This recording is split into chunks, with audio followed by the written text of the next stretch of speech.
ನಮಸ್ತೆ. ನಾನು ವಿನೇಶ್ ಬಿಳಿನೆಲೆ, ಕರ್ನಾಟಕ ರಾಜ್ಯ ಶಾಲಾಭಿವೃದ್ಧಿ ಮತ್ತು ಮೇಲುಸ್ತುವಾರಿ ಸಮಿತಿಗಳ ಸಮನ್ವಯ ಕೇಂದ್ರ ವೇದಿಕೆ ರಿಜಿಸ್ಟರ್ಡ್ ಇದರ ನಿರ್ದೇಶಕ.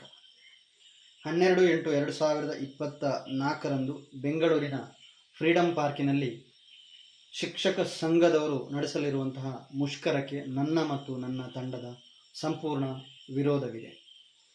ಯಾಕಂದರೆ ಸರ್ಕಾರಿ ಶಾಲೆಗಳು ಈಗ ಪ್ರಾರಂಭವಾಗಿ ಈಗಾಗಲೇ ವರ್ಗಾವಣೆ ಪ್ರಕ್ರಿಯೆಗಳು ಮುಗಿದು ಶಾಲೆಗಳು ಒಂದು ಹಂತಕ್ಕೆ, ವಿದ್ಯಾಭ್ಯಾಸದ ಹಂತಕ್ಕೆ ತಲುಪ್ತಾ ಇದೆ ಅಷ್ಟೇ. ಈ ಮೊದಲೇ ರಜೆಗಳು, ಮಳೆಯ ರಜೆಗಳು, ನಂತರ ಈ ಸಂದರ್ಭದಲ್ಲಿ ಶಿಕ್ಷಕರು ಮತ್ತೆ ಮುಷ್ಕರವನ್ನು ಕೈಗೊಂಡರೆ ಮಕ್ಕಳ ಕಲಿಕೆಯಲ್ಲಿ ತುಂಬ ಹಿನ್ನಡೆ ಆಗುತ್ತದೆ. ಯಾಕಂದರೆ ಒಂದು ಮುಷ್ಕರವನ್ನು ನಡೆಸಬೇಕಂದ್ರೆ ಅದರ ಹಿಂದೆ ತುಂಬ ದಿವಸಗಳು ಅವರು ಶ್ರಮ ಪಡಬೇಕಾಗುತ್ತದೆ. ಆ ಸಂದರ್ಭದಲ್ಲಿ ಶಿಕ್ಷಕ ಸಂಘದ ಪ್ರತಿನಿಧಿಗಳು ಶಾಲೆಯಲ್ಲಿ ತುಂಬ ದಿನಗಳು ಗೈರು ಹಾಜರಾಗಿರುತ್ತಾರೆ. ಶಿಕ್ಷಕ ಸಂಘವು ಕರ್ನಾಟಕ ರಾಜ್ಯ ಪ್ರಾಥಮಿಕ ಶಾಲಾ ಶಿಕ್ಷಕರ ಸಂಘ, ಇವರು ಹೇಳಿದಂತೆಯೇ ಇವರ ಸಂಘದ ಬಯಲದಲ್ಲಿ ಎಲ್ಲಿ ಕೂಡ ಶಾಲೆ, ಮಗು ಮತ್ತು ಶಿಕ್ಷಣದ ವಿಷಯದ ಒಂದೇ ಒಂದು ವಿಚಾರಗಳಿಲ್ಲ. ಹೀಗಿದ್ದು ಈ ಸಂಘ ಅವರ ಉಳಿವಿಗೆ ಹೊರತು, ಅಲ್ಲಿ ಕೂಡ ಬರೆದಿದ್ದಾರೆ, ಶಿಕ್ಷಕರ ಧ್ಯೇಯೋದ್ದೇಶವೇ ಶಿಕ್ಷಕ ಸಂಘದ ಗುರಿ ಅನ್ನುವಂಥದ್ದು ಹೇಳಿದ್ದಾರೆ. ಹಾಗಿದ್ದರೆ ಇವರು ಶಾಲೆ ಇಲ್ಲದಿದ್ದರೆ, ಮಕ್ಕಳು ಇಲ್ಲದಿದ್ದರೆ ಈ ಶಿಕ್ಷಕರಿಗೆ ಹೇಗೆ ಕೆಲಸ ಸಿಗಬೇಕು? ಇವರು ಎಲ್ಲಿ ಕೆಲಸ ಮಾಡಬೇಕು? 30/2/2023 ಮಾಣಿ ಜನಪ್ರಿಯ ಹಾಲಿನಲ್ಲಿ ನಮ್ಮ ಈ ಮೊದಲೇ STMC ಸಮನ್ವಯ ಸಮಿತಿ ಅಂತ ಇದ್ದವರು, 20 ವರ್ಷದಿಂದ ಶಾಲೆಯ ಉಳಿವಿಗಾಗಿ ಹೋರಾಟ ಮಾಡಿದವರು, ಸಮನ್ವಯ ಸಮಿತಿಯ ಮಹಾಪೋಷಕರು ಅಂತ ಹೇಳುವವರು ನಿರಂಜನಾರಾಧ್ಯರು, ಮಾಣಿಯಲ್ಲಿ ಇಸ್ಮಾಯಿಲ್ ನೆಲ್ಯಾಡಿ ಅವರ ಜೊತೆಯಲ್ಲಿ ಒಂದು ದೊಡ್ಡ ಸಮಾವೇಶವನ್ನು ಮಾಡಿದೆವು. ನಾವು ನಂಬಿ ಅವರ ಹಿಂದೆ ಹೊರಟವರು.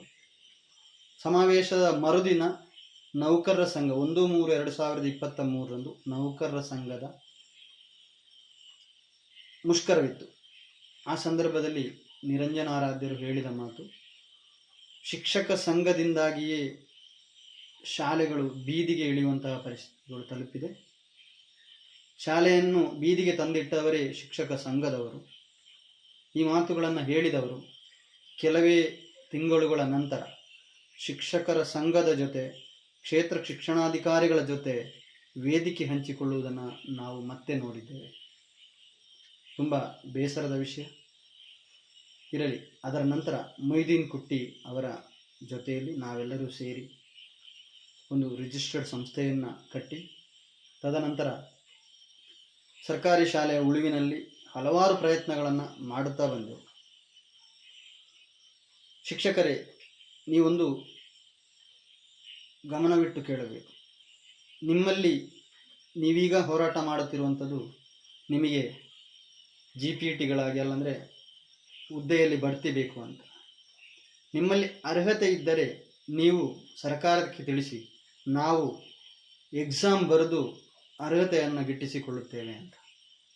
ನೀವು GPT ಸಂಘವನ್ನು ನೋಡಿ ಕಲಿಬೇಕು. ಶಿಕ್ಷಕ ಸಂಘದವರೇ, ಅವರು ಯಾವತ್ತೂ ನಿಮ್ಮ ಥರ ಶಾಲೆಯಲ್ಲಿ ರಜೆ ಹಾಕಿ ವರ್ಷವಿಡೀ ತಿರುಗಿ 1000 ಗಂಟೆ ಇರುವಲ್ಲಿ 800 ಗಂಟೆಗಳು ಕೂಡ ಪಾಠ ಮಾಡದೆ ತಿರುಗಾಡಿದ ಶಿಕ್ಷಕರಲ್ಲ.